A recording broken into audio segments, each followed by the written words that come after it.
এ আমার পর্দার আড়ালের মা, কই দিন আর বাঁচবেন, কই দিন আর বাঁচবেন? নিজের হাতের দ্বারাই কত মানুষকে দাফন করলেন, নিজের হাতের দ্বারাই কত মানুষকে কাফন করলেন, গোসল করাইলেন, কত গ্রামের মানুষগুলো মারা যায়, এখনো কি বিশ্বাস হয় না? আপনি যে দুনিয়া থেকে চলে যাবেন, এটা কি আপনার অনুভূতি হয় না?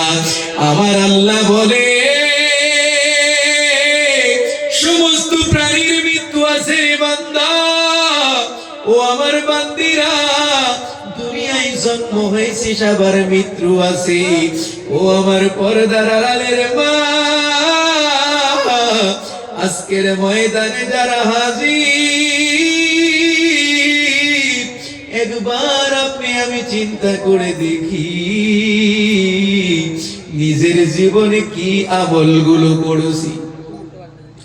আপনি আমি যদি গুনাহগার হয়ে যাই,